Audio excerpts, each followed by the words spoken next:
Hello student, आज हम लोग एक नया टॉपिक डिस्कस करेंगे, जैव विकास के प्रमाण, एविडेंस ऑफ इवोल्यूशन। कि कैसे जैव विकास हुआ, उसके कुछ एविडेंस होंगे ना, तभी तो हम कहेंगे कि पहले जीव ऐसे दिखता था, फिर उसमें चेंज हुआ कि उसमें पहले क्या सिमिलरिटी थी, फिर बाद में क्या डिसिमिलरिटी डेवलप हुई। तो let us discuss the new topic, जैव विकास के प्रमाण।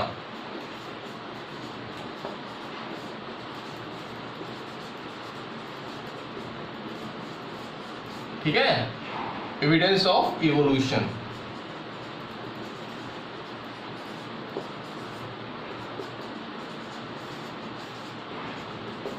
इसको समझने से पहले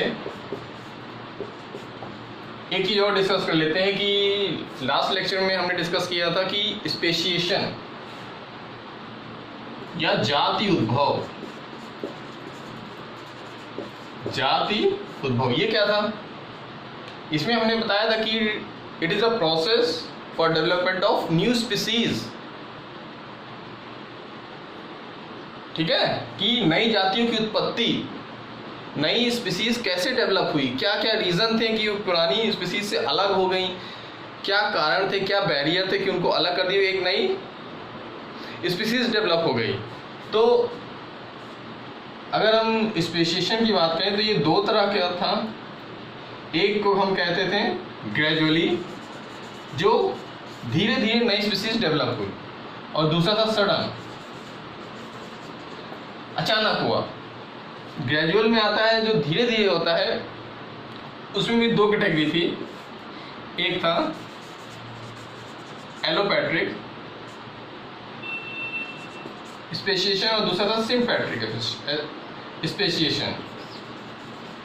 ठीक है, एलोपैट्रिक का था कि जो स्पीसीज थी वो डिफरेंट ज्योग्राफिकल एरिया में बढ़ गई थी, जिससे उनमें विभिन्नताएं उत्पन्न हो गई थी, उनमें वेरिएशन आ गए थे। तो different geographical area,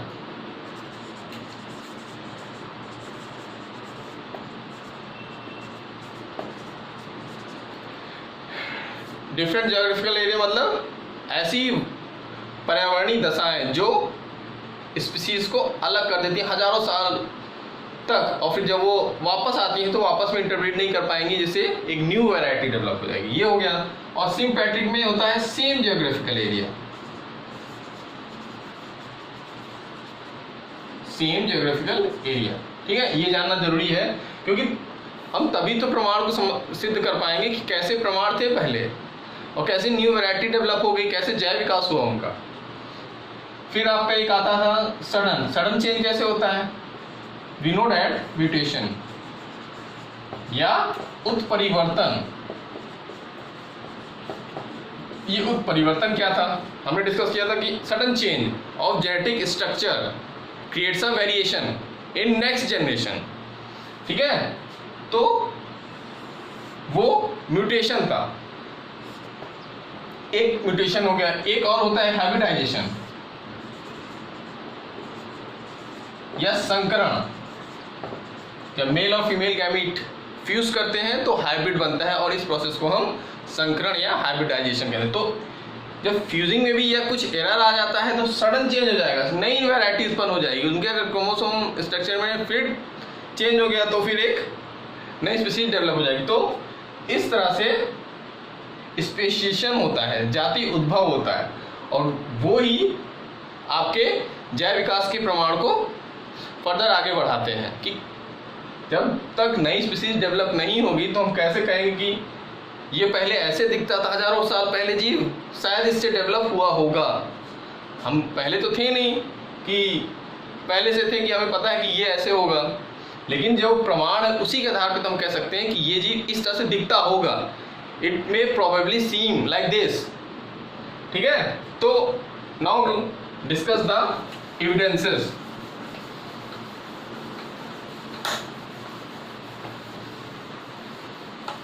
And it divides into generally two parts. One is the morphological and anatomical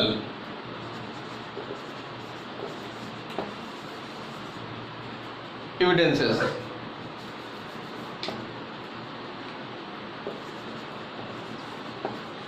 ठीक है, और दूसरा था आपका पैलेंटोलॉजिकल एविडेंसेस। ये क्या है, मतलब इसके और भी प्रमाण हैं। इसको जब हम नेक्स्ट जब हायर क्लासेस में जाएंगे तब इसमें देखेंगे कई प्रमाण हैं, तब भी we will discuss all evidences which is necessary for here. ठीक, तो इसको हम कहते हैं morphological and anatomical evidence. Morphological मतलब बाह्य आकारिकी और आंतरिक रूप से क्या प्रमाण पहले दिखते थे जो जैव विकास के लिए सहायक हुए, जो जानने के लिए हमें जरूरी है कि कैसे जैव विकास हुआ। तो इसको हम कह सकते हैं बाह्य आकारिकी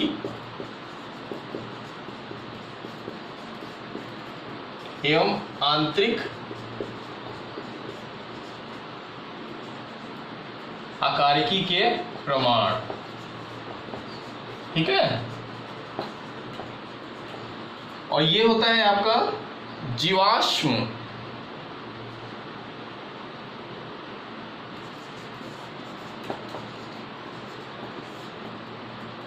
से प्रमाण। Study of fossils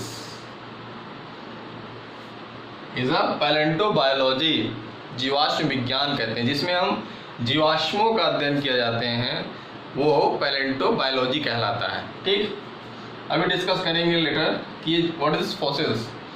first we will take इन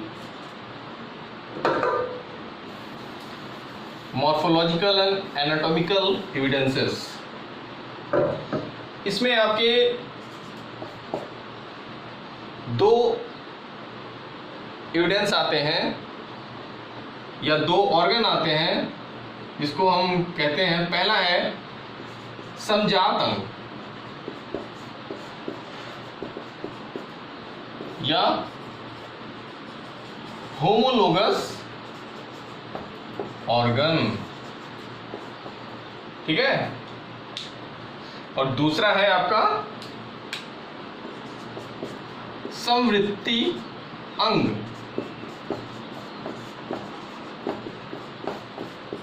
या एनालॉगस ऑर्गन। ये कभी कभी एग्जाम में आ जाता है कि what is homologous organ and what is analogous organ and what is the difference between this two. ठीक, तो समजात अंग क्या होता है, समवृत्ति अंग क्या होता है। ठीक है, ये भी एक तरह के विकास के प्रमाण ही हैं। तो फर्स्ट हम डिस्कस करते हैं समजात अंग।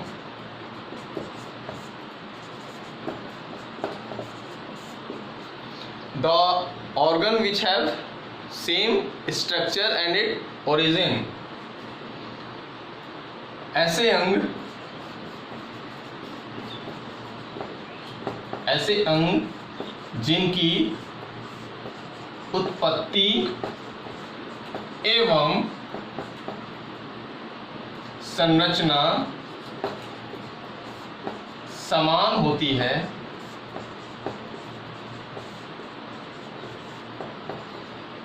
तथा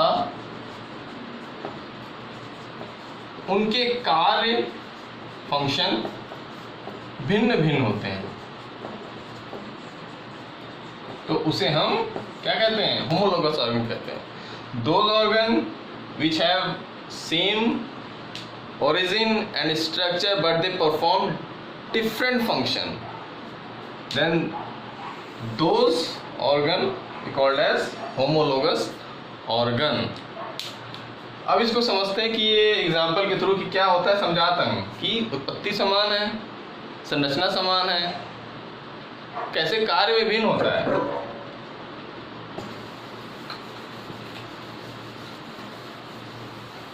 ठीक है, समझ में समजात अंग क्या होते हैं, एग्जाम में आता है कभी कभी।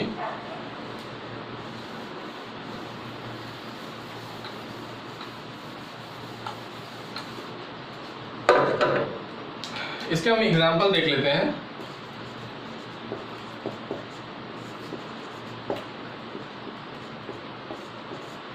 मतलब जिसकी उत्पत्ति समान हो, संरचना समान हो और वो डिफरेंट फंक्शन करते हैं। जैसे हम मनुष्य के हाथ, कंपैरेटिव पढ़ेंगे तभी क्लियर होगा। मनुष्य के हाथ तुलनात्मक रूप से पढ़ेंगे तभी सही समझ में आएगा। मनुष्य के हाथ और घोड़े के अग्रपाद, फोर लिम्ब, क्या डिफरेंस होता है। जैसे हमारे हाथ क्या कार्य करते हैं, हमारे हाथ बहुत से काम करते हैं।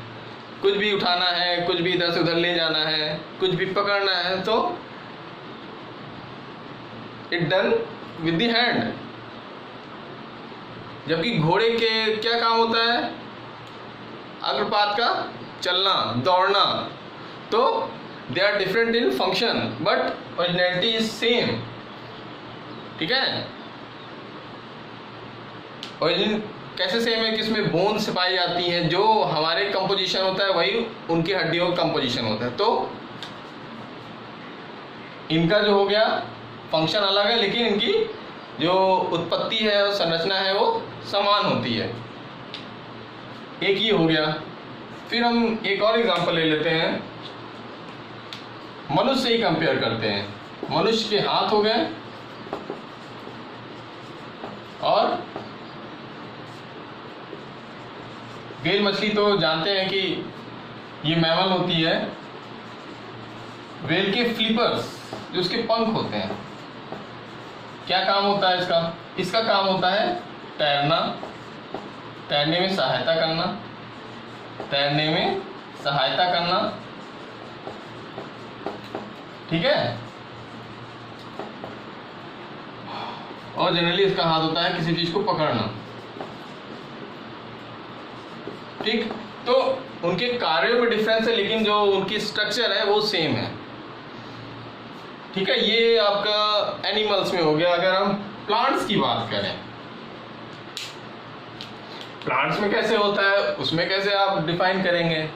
तो जैसे आपने कैक्टस का पेड़ देखा है, अपोन्शिया, उसका जो फिल्लोक्लेड होता है उसमें लीव्स नहीं पाई जाती, देयर इज नो लीव्स। जो फिल्लोक्लेड क्या है? Of opuntia, not opuntia, it is a, जो आपका नागफनी होता है, कैक्टस होता है। ठीक है, इसको जो नागफनी होता है आपका, उसमें क्या होता है? It's look like this. ठीक है, इसमें जो होता है, इसमें लीफ नहीं पाई जाती, कांटे जैसी संरचना पाई जाती है। ठीक, ये क्या होता है? और ये ग्रीन स्ट्रक्चर में होता है, ग्रीन कलर में होता है, और ये क्या करता है? फोटोसिंथेसिस की क्रिया करता है। ठीक, प्रकाश संश्लेषण की क्रिया करता है। जबकि और जो दूसरे प्लांट का जो क्या होता है? स्टेम होता है,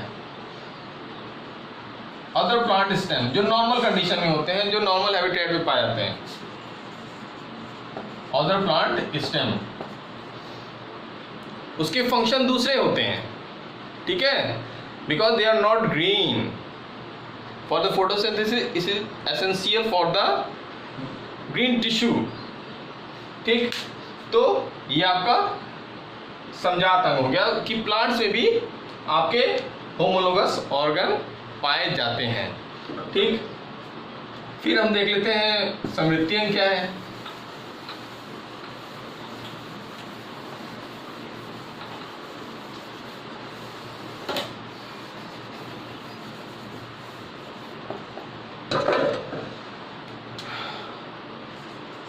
समवृत्ति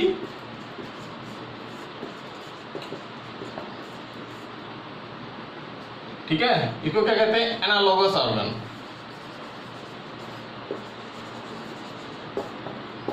ये क्या होता है?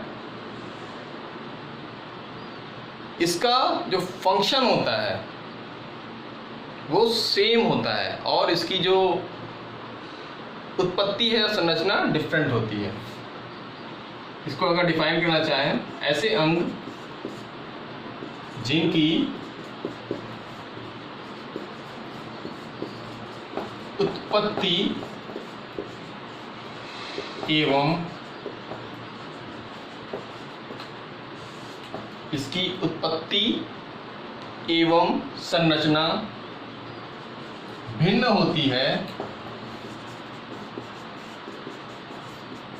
तथा उनके कार्य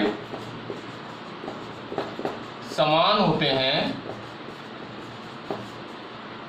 उसे क्या कहते हैं? समवृत्ति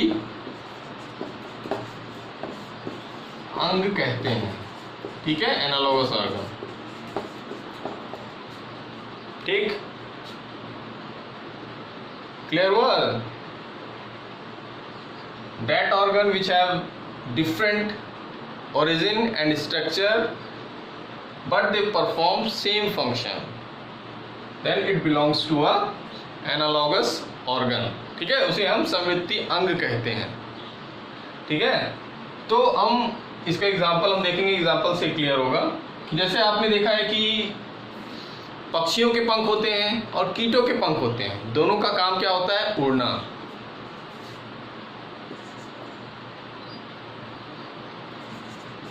पक्षी के पंख और कीटों के पंख, ये क्या करते हैं? उड़ने का कार्य करते हैं। लेकिन they are belonging to different phylum and they have different origin and structure। कैसे? जो पक्षियों के पंख होते हैं उसमें बोन्स पाई जाती हैं, लाइट बोन्स होती है जो उनको उड़ने में सहायता करती हैं, लाइट बोन्स या हॉलो बोन्स होती हैं जो उनको उड़ने में सहायता करती हैं। ठीक है, जबकि जो कीटों के पंख होते हैं उनके बाह्य कंकाल के एक्सटेंशन होते हैं, थोड़ा उसका बढ़ा हुआ रूप होता है,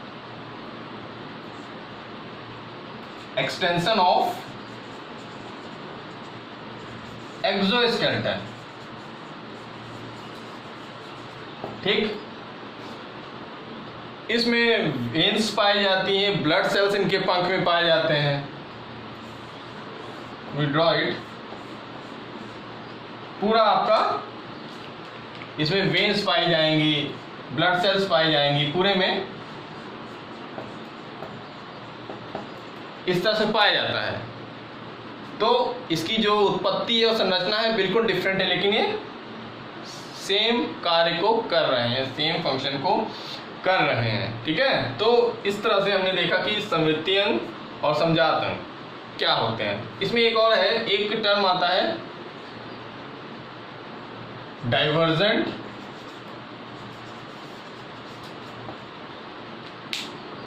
इवोल्यूशन एंड कन्वर्जेंट इवोल्यूशन। ठीक है, ये क्या होता है? कन्वर्जेंट जो होता है आपका समवृत्ति अंग के लिए होता है। कैसे? क्योंकि इसमें क्या कह रहे हैं कि जो उत्पत्ति है वो अलग अलग है, लेकिन ये ऐसे, ये कन्वर्जेंट की बात हो रही है। ये सब की जो उत्पत्ति है, इसकी ओरिजिनलिटी है वो डिफरेंट है, लेकिन ये सेम फंक्शन कर रहे हैं, उड़ने का कार्य करते हैं, तो उसी को हम कन्वर्जेंट इवोल्यूशन भी बोलते हैं। ठीक है, क्लियर हुआ? कि बताने क्या यहाँ पे ये टर्म कभी कभी आ जाता है, कंपटीशन के पॉइंट ऑफ व्यू से इम्पॉर्टेंट है। जब आप कंपटीशन देंगे तब शायद ये टर्म आए तो वहाँ पे कंफ्यूजन ना हो कि ये टर्म कहाँ से, क्या मतलब है इसका।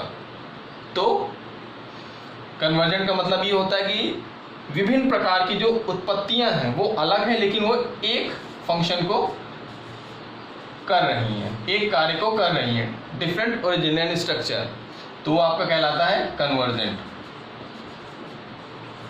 ठीक है, यहाँ ये जानना जरूरी है। और आपका जो डाइवर्जेंट है वो आपका जो हमने अभी डिस्कस किया था समजात अंग या होमोलोगस स्ट्रक्चर, उससे रिलेटेड है। उसमें क्या था कि हमने कहा था कि क्या होता है, उत्पत्ति और संरचना समान होती है लेकिन वे अलग अलग कार्य करते हैं, ऐसे। ठीक है, उनकी जो ओरिजिन है वो सेम है, ओरिजिन सेम, लेकिन दे परफॉर्म डिफरेंट फंक्शन, अलग अलग तरीके के फंक्शन करेंगे लेकिन उत्पत्ति समान होती है। इसमें भी, इसको भी अगर हम करना चाहें 1 2 3 and 4, they perform a different 4 type of function, sorry different origin, लेकिन फंक्शन सेम होता है, उन्हें काम कर। यहाँ पे भी वही चीज है, इसकी ओरिजिन सेम है लेकिन ये जो कार्य होते हैं अलग अलग करते हैं। तो ये हो गया आपका डाइवर्जेंट और कन्वर्जेंट इवोल्यूशन। कभी मान लीजिए आता है कि what is the divergent evolution, तो आपका वहाँ पे समजात अंग के बारे में कह रहा है, आप वहाँ पे इसको एक्सप्लेन कर सकते हैं। फिर या कन्वर्जेंट आता है तो वहाँ पे समवृत्ति अंग आप एक्सप्लेन कर सकते हैं। ठीक है, इसमें एक और टॉपिक है अवशेषी अंग।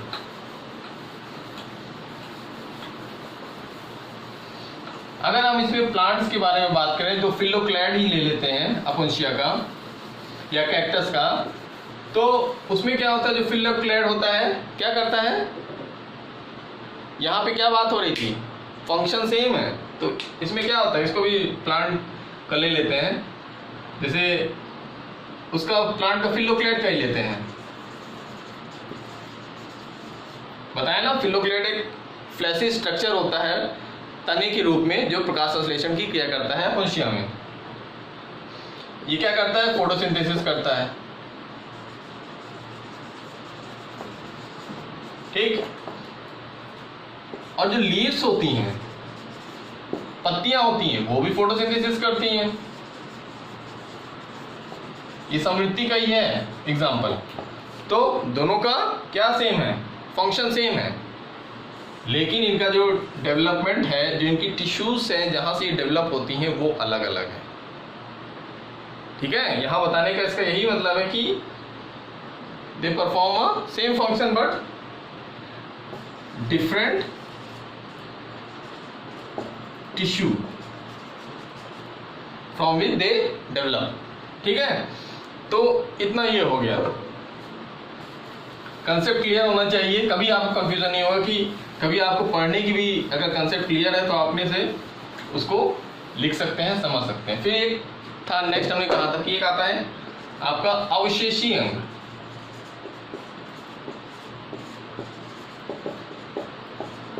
या इसको बोलते हैं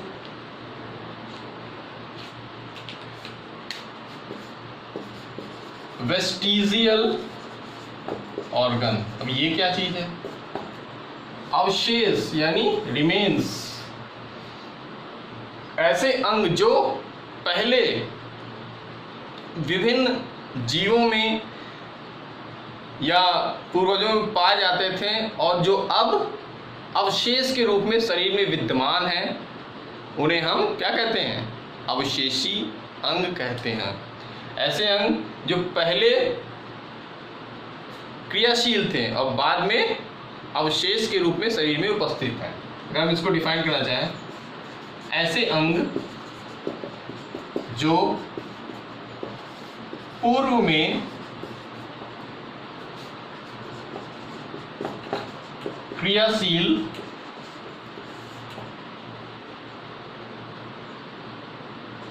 थे तथा अब वे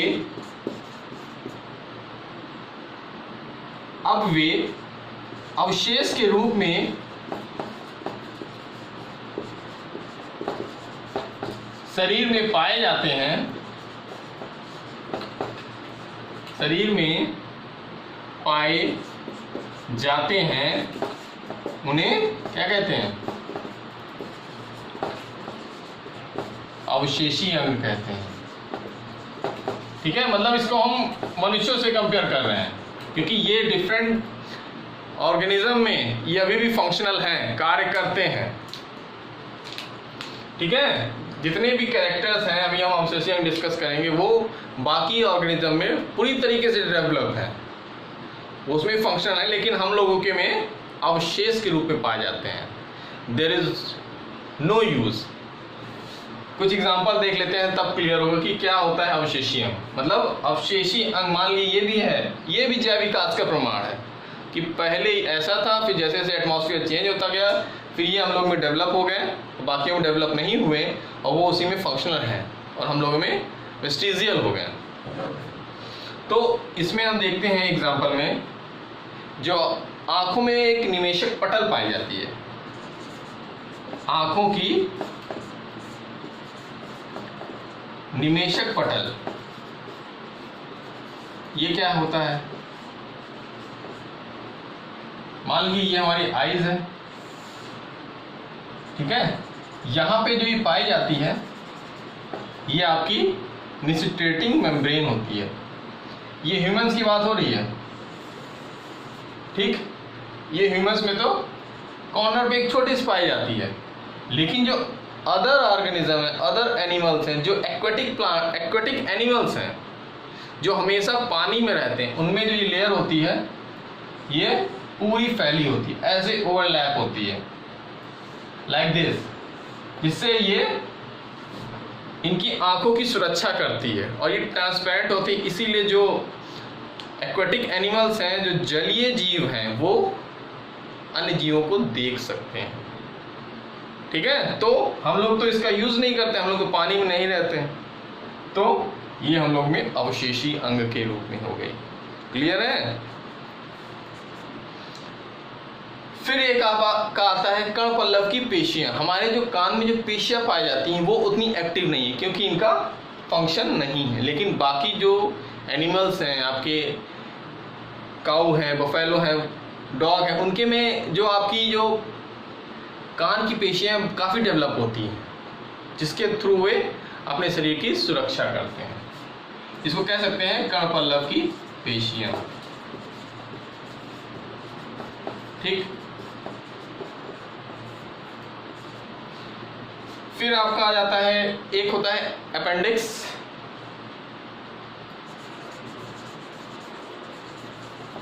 अन्य जंतुओं में ये सेलुलोज का पाचन करती हैं, लेकिन हमें सेलुलोज की उतनी जरूरत नहीं होती, उसके कोई तरह का पाचन नहीं होता, तो ये का आपके अवशेषी अंग के रूप में पाई जाती। तो इस तरह से ये जैव विकास के प्रमाण ही हैं, वेस्टिजियल ऑर्गन, कि कैसे जैव विकास हुआ, कैसे डेवलप था और अब भी पाए जाते हैं।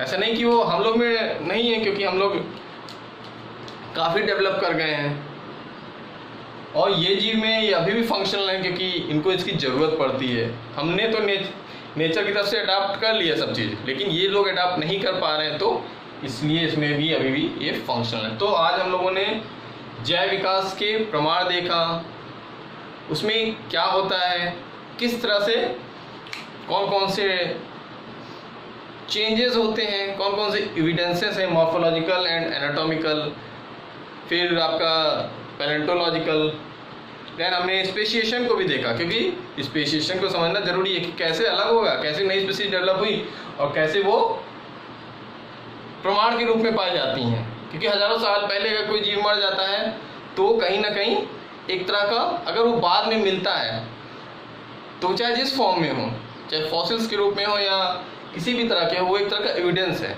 कि ये कैसे दिखता था। जैसे डायनासोर हम पाए जाते थे, हम लोगों ने देखा नहीं, लेकिन उनके बड़े बड़े कंकाल पाए जाते हैं थे, तो उससे हम लोगों ने संभवतः ये एज्यूम किया कि ये बड़े जीव हैं